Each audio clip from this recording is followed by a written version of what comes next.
everybody, welcome back to ME My Hook and Eye. You're starting to learn the drill.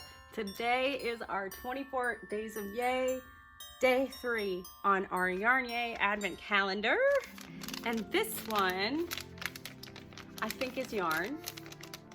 I don't think every one of them is yarn, so as usual I'm going to open it up here, pull out the cards, see who we got.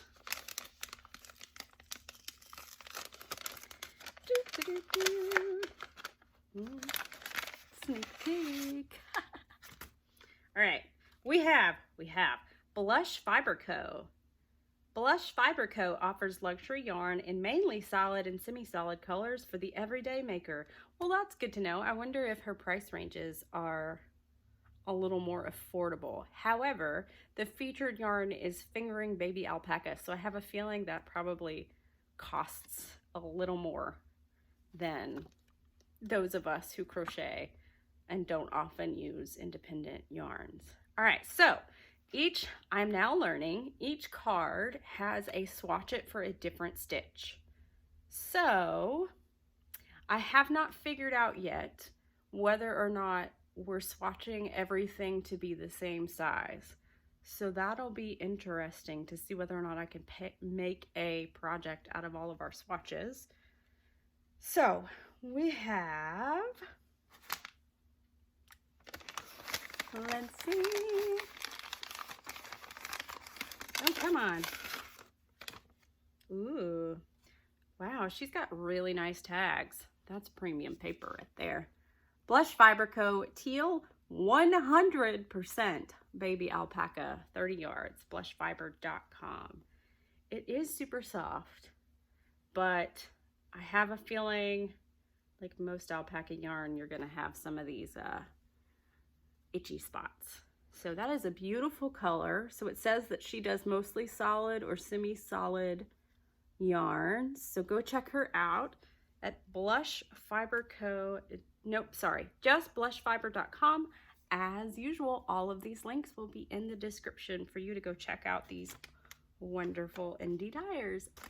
Okay, feature me here with day 3.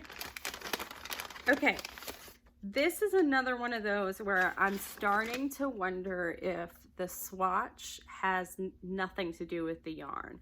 If you remember, like the past 2 days, I haven't felt like the swatch stitch recommendations really did a whole lot of justice to the kind of yarn that was sent.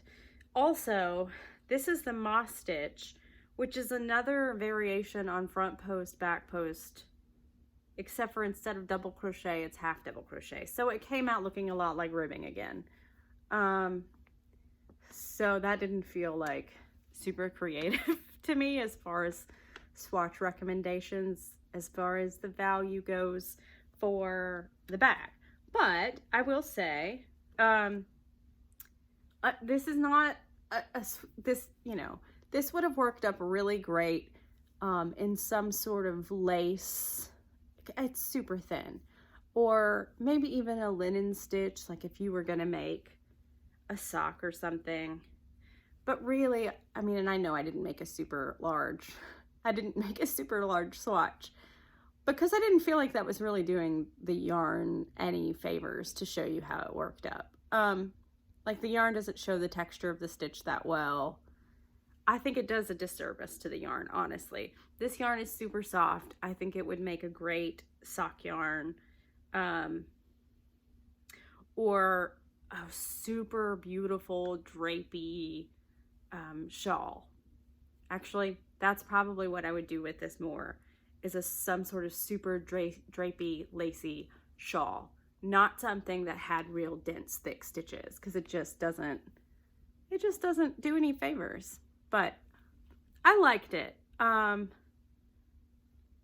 You know, as a crocheter, it takes a lot for me to want to spend $18 to $20 on a skein of yarn, and their yarns are really pretty. This is not a color that I would have like gone, oh yeah, like I want to make a lacy shawl out of that color. So in that regard, it's not probably something I would spend my money on splurging.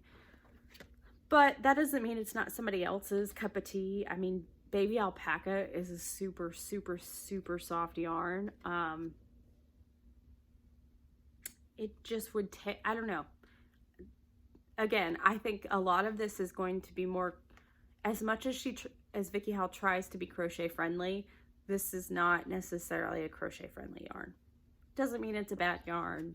Again, it was really soft. If I were a knitter, I might have a different opinion. So I do encourage you to go find somebody else who is reviewing these yarns, because we all have our own opinions.